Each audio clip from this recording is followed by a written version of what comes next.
Are you here? Just here?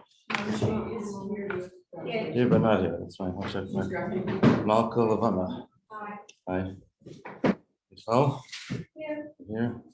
Maya? Not here? Okay. Rotem? Here. Okay. Devora? Amdo? Here. Here. And Shana? Here. Rivka Shira. And then Sister Rachel here. Okay. Sofa Gola.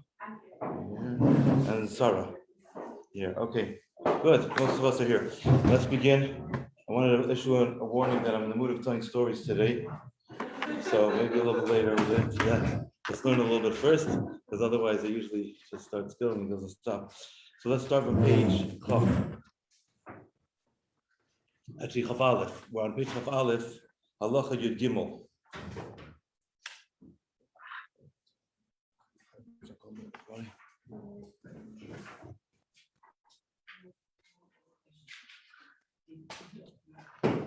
Today we're going to learn about par foods that are cooked together with fleishiks. So what is the status of them? Obviously, if you have fleishiks itself, if you make chicken soup or if you make a meat dish, it's going to be a meat dish. It's going to be fleishiks. So you have to wait the requisite 6 hours, which is our custom. But now the question is, what happens if I make, for example, I make rice and chicken? So now I have a parv dish, right? Rice is parv. But I'm cooking it together with basar. In this case, it's with oif, it's chicken. So the question becomes, what is the status of the food that's cooked together with fleishiks? Even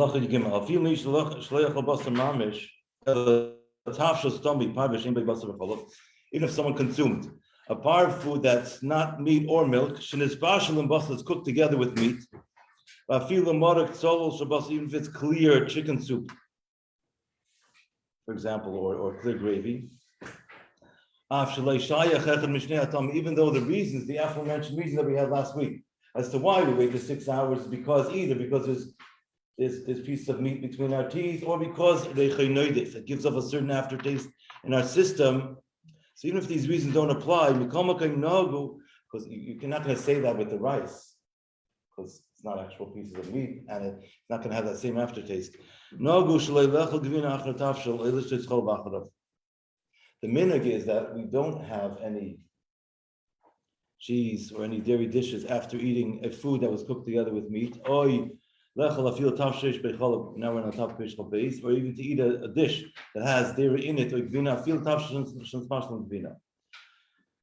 In other words, to say that we consider it, we're machmir to say that it has the same din as fleishiks. So if we consume, for example, rice that was cooked together with chicken, so it has all the flavor of the chicken in it, the gravy, whatever you want to call it, all the juices. Then we're going to wait 6 hours after eating that also. That's the minhag. Even though halachically there's a little bit of a difference, but the custom is that we consider it to be fleishiks and we wait 6 hours.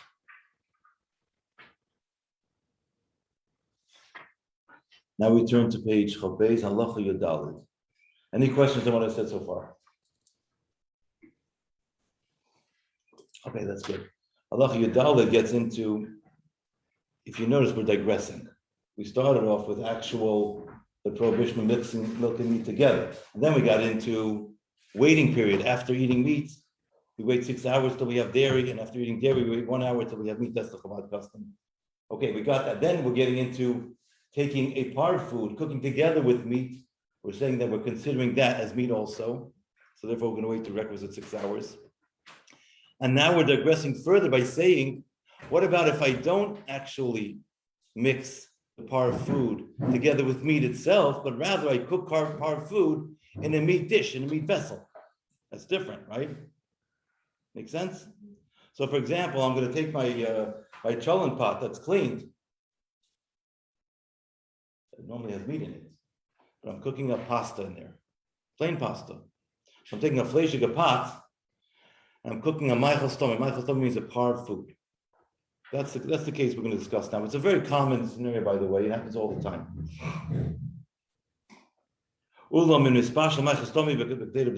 I cook a par of food in a fleshige pot, we have to ask. We have to really ascertain two questions. Do I have to wait 6 hours between this par food and dairy food? That's the first question. Am I allowed to take this par food that was cooked in a fleshige vessel, and am I allowed to eat it together with dairy? Can I remove the pasta from the fleshige pot? Can I mix it into, let's say, a disposable bowl and mix it with cheese? It's a question. Regarding the first question, okay.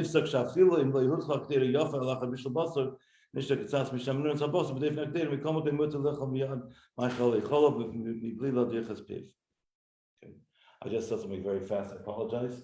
I'll translate in English.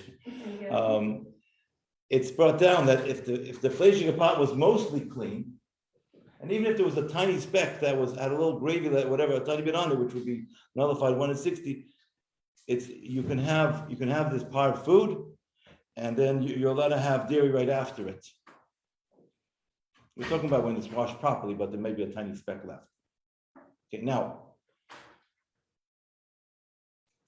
so one thing we've established clearly is that after eating par food, even if it's been cooked in a fleshige vessel that was used, let's say, a couple hours ago,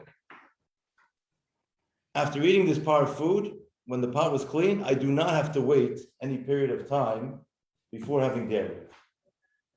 I'm not eating it together, but I ate my pasta, I can have my ice cream now. Separate. Make sense? Again? We've already established that after eating a par food, let's say, for example, spaghetti or rice, and it was cooked in a pot that was fleshig, but it was a clean pot. 2 hours ago, it had meatballs and spaghetti, whatever. It's a fleshig pot, but it's been clean. And I now cook a par food in it. I'm allowed to eat this par food, and after eating the par food, I'm allowed to have dairy. I'm not talking about eating them together, but I'm allowed to have the par, and then I'm allowed to have dairy right away without having to wait any time. Is that clear? But between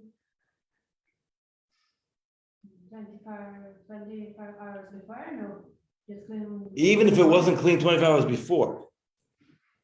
I'll get to that question later in a moment. But in this case, even if it was used within the last 24 hours and it was just cleaned an hour or two ago, I'm still allowed to have my dairy right after the par food. But not in the same bowl. Not the same bowl, you're correct. Okay. That's exactly what I'm saying. Not together, don't mix it, don't take the pasta, wrap around your ice cream. Don't do that. My kid the other day, he's coming home. So, he's my youngest, and I'm like all parents, I spoil him. At this age, you're done. You had enough. Let them do whatever they want. I'm just kind of joking, but there's certain things that we let him do that we didn't let the oldest do.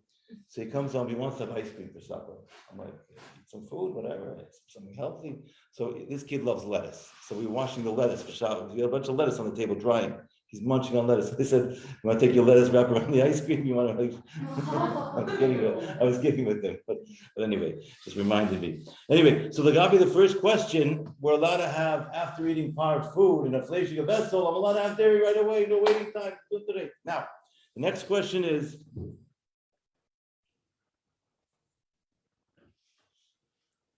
am I allowed to have it together with dairy? This is a whole nother question, and it brings up a whole host of issues. I don't mean to scare you, but I want to make everything clear. It gets into a whole discussion. There's a difference between a vessel that was used for fleshings just an hour or two ago, within the last 24 hours, and a vessel that was used for fleshings more than 24 hours ago. A vessel that was used more than 24 hours ago is called Einei Ben Yoima. It's not a son of the day, meaning it wasn't used with the last 24 hours. And therefore, halachically, the absorbed taste in that vessel is considered to be a spoiled taste. And halachically, does not have the power to make something forbidden. On the other hand, if the vessel was used within the last 24 hours, the taste that's absorbed into the vessel is a fresh taste and will have the power to absorb and to make the product not, provide an input, I would say, a fresh taste. Now, with that in mind, I want to introduce this concept with another concept. For those of you taking notes, feel free to write this down. Brothers and sisters, okay, we're not allowed to mix milk and meat, right? Now we're getting into a discussion, how far diluted of the milk and the meat can they be until we get to a point where we don't have a problem of mixture. I'm going to give you a mashal, I'll give you a parable. Brothers and sisters are not allowed to marry each other, it's incest. So we're going to, in the analogy, that's going to be basa b'cholov. The brother's children and the sister's children, the first cousins, they're allowed to marry each other, but it's considered unhealthy for first cousins to marry each other because the gene pool, I'm not an expert on this, but from what I understand, it's not enough of a diversification. The brother's grandchildren and the sister's grandchildren, they can marry each other because you have 8 sets of parents going all the way up the chain. Like, they get that right? No, more. You have 6 on each side, right? So a total of 12 sets of parents on each side. And you have such a diversification of the gene pool that we're not worried about having a problem. Okay, make sense? In a similar way, there comes a certain point when the absorbed taste of the meat becomes so diluted and so weak, so to speak, that does not have the power to create something new. Basa b'cholov, just as a reminder, we said this in the first class, either the second class, it's not a prohibition of something that was already created. God didn't create basa b'cholov. He did create things that are like pigs that are not kosher inherently. But basa b'cholov is a man-made creation, meaning it's a mixture that people have to make. So in order to do that, you have to have a certain potency level to be able to create that dynamic. So with the lack of that potency level, if you have a weak taste of meat, it's going to lack the potency to be able to create that dynamic known as basa b'cholov. There's a certain point in halacha when we say it can no longer make basa b'cholov because it's very weak. Makes sense? What the point is, we'll see in a moment. I just want to drive home this idea. Clear? There's a certain point when the taste gets so weak, it's no longer going to be able to actually create something.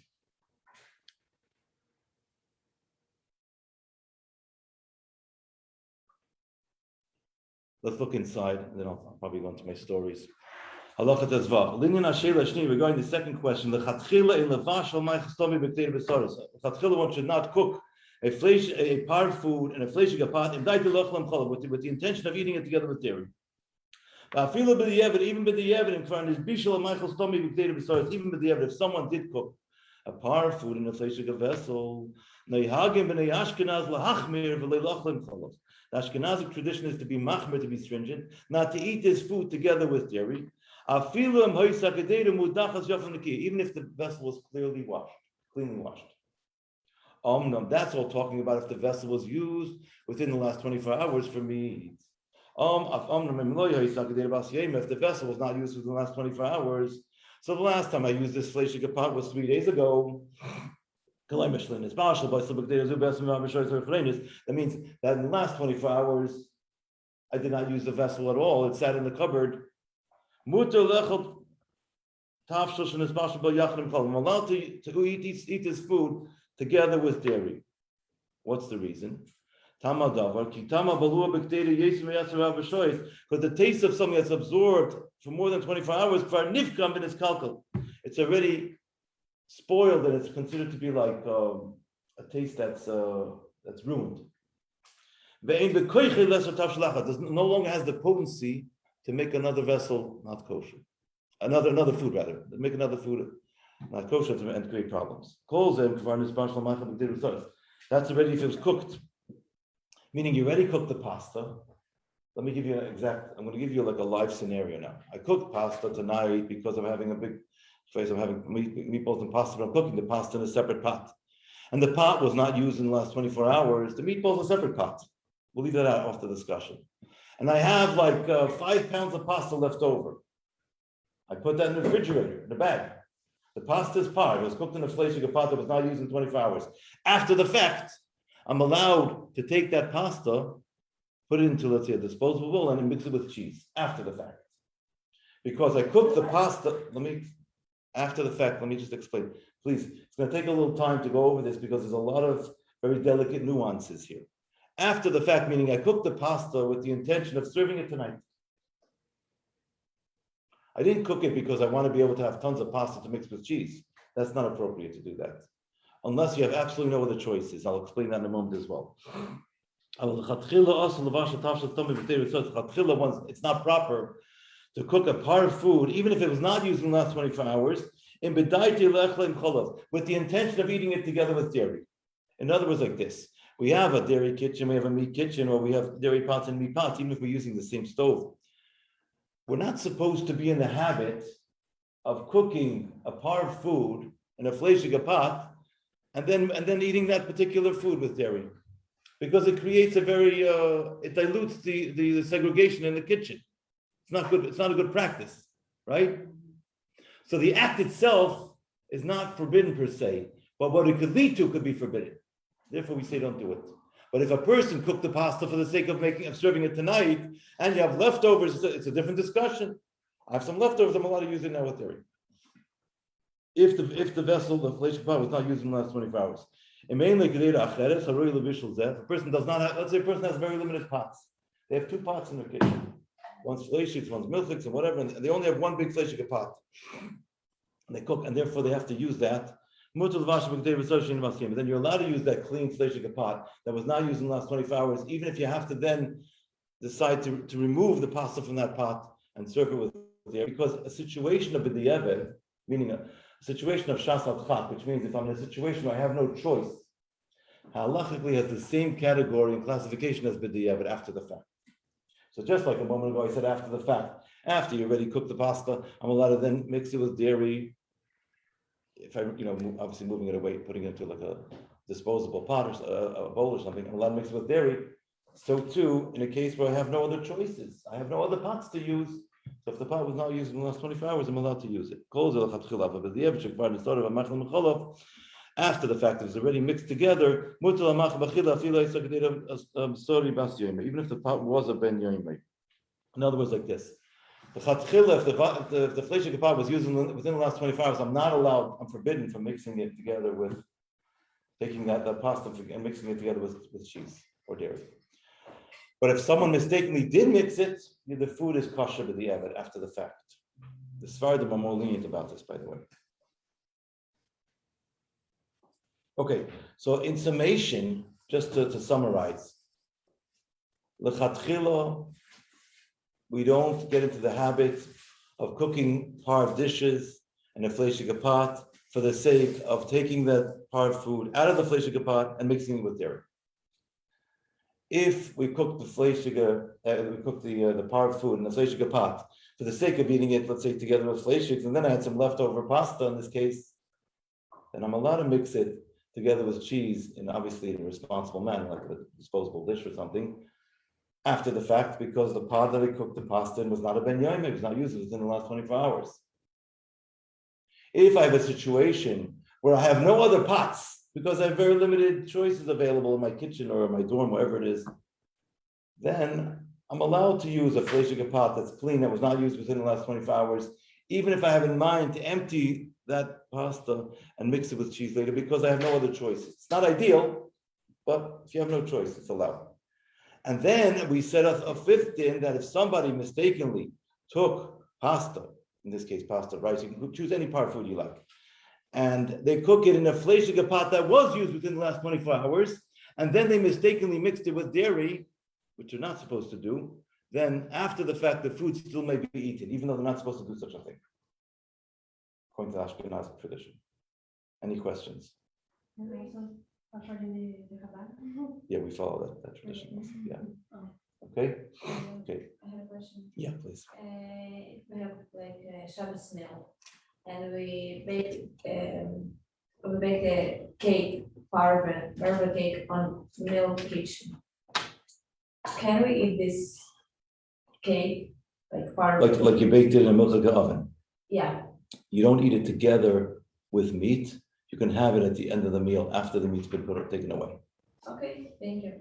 You don't have to wait 6 hours, but you don't eat it together with the meat. So don't have your steak and the cake together. You finish the fleishig meal, and right after you can have the dairy cake. And not the cake that's baked in the dairy oven, not actual dairy. The same, by the way, could be in the reverse. If somebody bakes a half formula cake in a fleishig oven, you don't have it in the morning and have your coffee with milk in it together. Just be aware of that. You can have them one after the other, but not together. Okay. So now we're going to stop. We'll pause and I'll tell a story and we'll see what happens. We'll see where it goes. Unless anybody has any objections, you can keep going if you want. Anyway, I just can't hold myself back. Sorry. There's a story about the Frierdiker Rebbe. It's one of my favorite stories. I have a lot of favorite stories, though. The Frierdiker Rebbe, when the Frierdiker Rebbe came, I believe the Frierdiker Rebbe was in Chicago in Tafresh Peites. May have been a different year. I'm not positive about that. Maybe Tzadik Aleph. The Frierdiker Rebbe came to Chicago, I believe, in either 1929 or the 30s, in the early years. I'm sorry, I don't remember which year it was. And the Frierdiker Rebbe traveled from Europe to come to collect for Russia, to help Jewry in Russia and help the yeshiva, the maesters, all the Jewish institutions.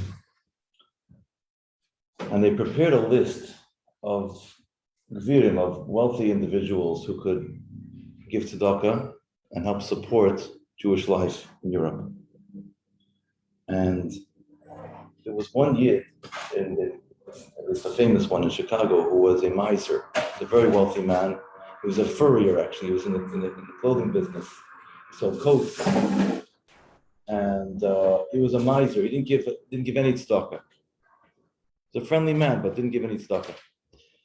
And they did not put his name on the list because the people that prepared the list wanted to spare the Frierdiker Rebbe of having to go through the anguish or just the waste of time to go and ask this man for money when he wouldn't give any money.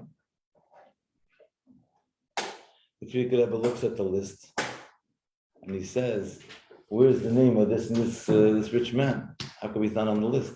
He said, "We don't want to bother the Rebbe's time. He said, this is a miser, doesn't give a penny. We don't want to waste the Rebbe's time." The Rebbe said, "I want his name on the list and I want him to be on the top of the list." They put his name on the top of the list. Frierdiker Rebbe comes to Chicago, comes to visit this man. And you can imagine the scene, because he was not welcoming when it comes to tzedakah. He was a friendly person. So he comes, the secretary of Frierdiker Rebbe says, "I'm here to see Mr. We'll call him Mr. I don't know, Mr. So-and-so, I forgot his last name, sorry." And then the secretary calls him and says, tell the rabbi that I'm not going to give him a red cent.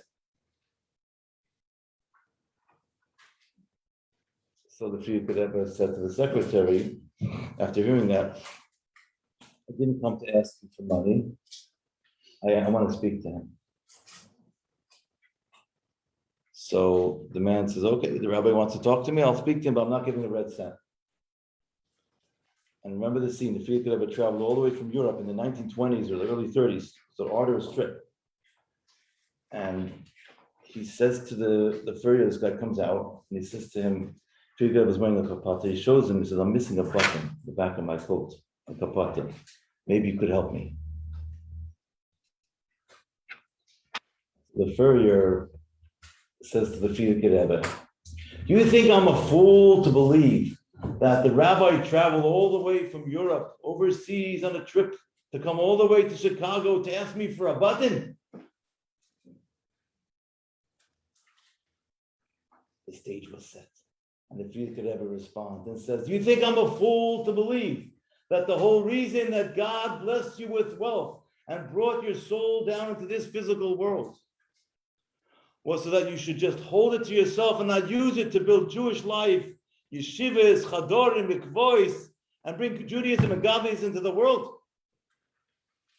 And the Frierdiker Rebbe broke his heart, got through to him, and he started giving tzedakah. Tremendous story. I love it. That's the stage. Anyway, okay. I'm going to tell you another story. It's another one. This story is a timely story because it happened with the Rebbe Rashab and the Razah's Yortzeit was Yud Aleph Cheshvan, and the Rebbe Rashab's birthday is Chav Cheshvan. So it's Smichas. It's in that time frame. And then I'm going to tell you a story about my father, whose birthday is this Friday, is tonight. So the Razah was, the Rebbe Rashab was younger than his older brother Razah, and the Razah was shorter than his younger brother. So, meaning the Rebbe Rashab was taller. Which it reminds me of the joke. There was this family, the last name was bigger, and the younger brother was taller than the older brother. So they called him a little bigger. Anyway, the Rebbe Rashab was taller than the Razah, and they were playing in the backyard. And the Rebbe Marash was watching from the balcony. And the Razah told the Rebbe Rashab to stand in a hole. There was a hole in the ground, and he said, "Look, I'm taller." And then once the Rebbe Rashab was standing in the hole, the Razah was taller because he was on higher ground. He said, "See, I'm taller than you." And then the Rebbe Marash commented to them. He says, "Not by putting someone else down does one lift oneself up. One has to lift oneself up from within." Anyway, another story about the Rebbe Rashab. The Rebbe writes from a vort to a vort. Once you say one vort, it's like it becomes like a big cup because it grows inside of us. I'm going to tell you another story about the Rebbe Rashab, and I'll tell you a story about my father. Actually, let me first. This is a long story. Okay, I have time. I can tell it. There was a story with the Rebbe Rashab. There was a doctor. His name was Dr. Lieberman, who lived in Vitebsk, right near Lubavitch, where the Rebbe Rashab was. And he was a frum doctor and a very, very well-known doctor, an excellent doctor. He was also a Talmud Chacham, he used to give shiurim and Gemara. But this doctor, he was like, it seems like he was a little like maybe from the Yekish persuasion. He would not violate Shabbos, even if it came to a situation where he had to help somebody. So he had a non-Jewish helper. If he had to write a prescription on Shabbos, he had to carry a bag. He wouldn't do it himself. He would have a non-Jewish helper go with him to do whatever he had to do. But he wouldn't travel on a wagon on Shabbos to go outside the city. I'm not getting to the discussion whether halacha that's right or wrong, but that's just the way he conducted himself. Because for pikuach nefesh, to save a life, we have to do anything, except for the three mitzvahs, three cardinal avedas. Anyway, so there was a 19-year-old girl from the Lubavitch family, about 20 miles away in a different city, who came down with some sort of an infection. She was sick, and the local doctors couldn't treat her anymore. And her life was getting, she was getting weaker, her life was in danger. It was very serious. So finally they said, you have to call Dr. Lieberman. And it was Shabbos. They sent a wagon on Shabbos to pick up Dr. Lieberman because it was pikuach nefesh. So it was a person's life was in danger. So that Shabbos morning, Dr. Lieberman, before the meal, took a Shabbos nap because he davened early. Not like a Lubavitch Chassidish davening, but he started a little later. He davened early. He finished his davening probably at 10, 11 o'clock. He took a little nap before the Shabbos meal. And in his he's sleeping, he has a dream. And a rabbi comes to him in a dream and says to him, if they ask you to go, even to be Mechal Shabbos, to save a Jew's life, you have to be Mechal Shabbos to save a Jew's life. That's the halacha. That's why the Hatzolah people wear radios, right? They drive the Hatzolah truck on Shabbos if they have to. It's the halacha. He wakes up from his dream, and then an hour or two later, someone comes with a wagon saying the whole story is a 19-year-old girl in a different city. She needs emergency medical care. Her life's in danger. He gets his medicinal bag. He picks himself up, goes into the wagon, travels 2 hours, gets to this girl's house on Shabbos. So he changes his protocol because he had that dream. He starts treating the girl, and Baruch Hashem, he successfully treated her. He stayed there in the girl's home for 3 days to make sure that she stabilized. And then he gave the parents the herbs and whatever medicinal things he had to give them. And he kept in touch with them by telegram for the next month or two. And after 6 weeks, she had a complete recovery. Baruch Hashem. You can imagine that Anash, the Lubavitcher the families there, they were so grateful that he came out and he was a shliach to be able to heal this girl. As a form of gratitude, the next time that Dr. Lieberman was in Lubavitch, they arranged for him to have yichidus with the Rebbe Rashab. He never met the Rebbe Rashab. He comes so he's coming in, and he walks into the Rebbe's holy room, and he freezes. He can't even get through the doorway. He's standing at the doorway, sees the Rebbe Rashab, he can't move. So the Rebbe Rashab tells him, tries to welcome him to come in, have a seat. See them, they don't sit by yechidus, they stand. But if someone's not a chassid, sit down. So he says to the Rebbe, the Rebbe came to me in a dream. Because he recognized the Rebbe was the rabbi that came to him in a dream that said to him, if someone needs medicinal care on Shabbos, you have to go and help them. That was the Rebbe Rashab. So the Rebbe Rashab gave him a very fascinating reply. He said, I don't know. They asked me to help out. I tried to help out a little bit. He sort of played it down a little bit. They asked me to help out a little bit, try to help out a little bit. As if, they didn't make the miracle. Anyway, that was the story of the Rebbe Rashab. I'll tell you a story. Tonight is my father's birthday. And it's also his Chassidish birthday because everything in the spiritual comes on the physical. Because he came to the Rebbe the first time, this time. He met Lubavitch Chassid in Parshas Lech Lecha, and in Parshas Va'era, I believe he had yichidus with the Rebbe the first time, either Va'era or Chayesara, 60 years ago to the date. This time. Tafshach HaBeis, and now we're Tafshach HaBeis. So he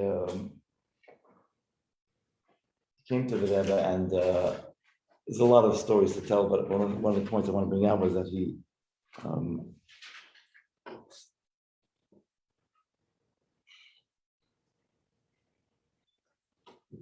he wanted to, after meeting the Rebbe, did I tell you this last week I told you the story last week, there were 7 people had yichidus? I say this? Yeah. I told you, okay, so after those 7 people, so the Rebbe told him to come back after he finishes his semester, and the Rebbe said, his name is Hanukkah, you should come learn your Hanukkah time. So he came to the Rebbe, so he came to had yichidus, and then after that, he came to learn 770, 3 or 4 months later, Asar B'Tevis. That's when he came to actually to Lubavitch. The story, my grandmother, my father's mother, she cried when she saw the dormitory. My father says he used to pick the feathers out of the chickens, whatever. Life was a little different those days. But my father was not a picky eater; it didn't bother him. But when he came to the Rebbe, so he had many very fascinating yichidus with the Rebbe. The Rebbe, first of all, on 2 occasions, the Rebbe called him into yichidus, which is very uncharacteristic of the Rebbe to do so. Chassid arranges yichidus for the Rebbe. So the Rebbe treated my father like a father and a son relationship. He looked after my father. And it brings tears to my eyes. I don't know what chus we have in the family that the Rebbe found, but the Rebbe saw something in my father that mamish, the way someone described it to me is like he was the poster boy for Lubavitch, to show that you can take that intellectual, someone who's a professional, and make them from have a beard and be able to be successful in the world and be a chassid. Anyway, so the Rebbe said to my father, what are you doing to support yourself when you're in yeshiva over here? My father said, it's not a problem. I could always tutor boys in English, or my father was a college grad in mathematics to get some pocket money. So the Rebbe said, you're here to study Torah. I don't want you to get distracted with that. I'll give you money. So my father said to the Rebbe, I don't want to take the Rebbe's money. My parents will give me money. But the Rebbe offered to give my father money. And so, you know the story with the bathrooms? You know the story about the bathrooms, right? So anyway, so I'll tell you, I'll share a story with you. When he came to the Rebbe the first time, and then he wanted to learn 770, so he applied 770, and Halacha did not want to take him because he just barely knew Aleph Beis. He was totally not on the level of 770 Bachrim. So it's like taking a first grader, putting him into the college, saying in terms of, obviously he was a very smart man, but he didn't have the education. So they said they're not equipped for him. So the Hanola was in yichidus with the Rebbe.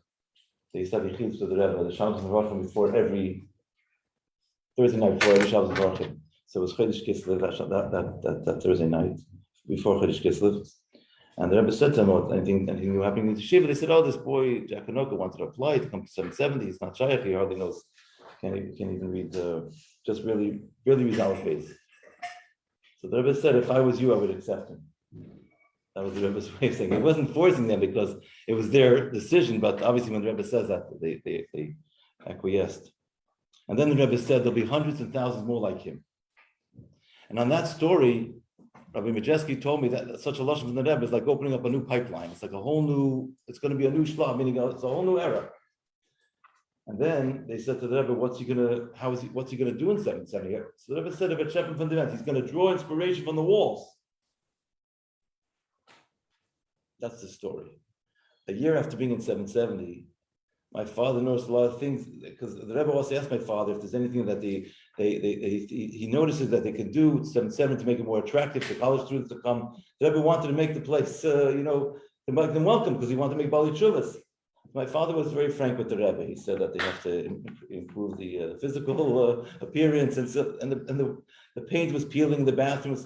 So one Matzah Shabbos, my father, on his own initiative, collected money from someone he knew, whose father-in-law knew a wealthy man who donated all the paint. My father was a handy guy. He got a bunch of buckets together. They repainted the bathrooms in 770, one Matzah Shabbos. He got flack for it, by the way, from some older Chassidim, by the way, also. But the point I want to bring out was the Rebbe said that Ebed Shepim from the event, he's going to draw inspiration from the walls, and there's going to be a whole new era. That's why Begashmius, it came out that he repainted the walls also, because it's expressing itself in the physical. The Rebbe said, so you follow my point? It's a Chassidish derech. I was zeicha to this insight on Sukkot, and I realized that I wanted to bring. Anyway, I want to share that with you.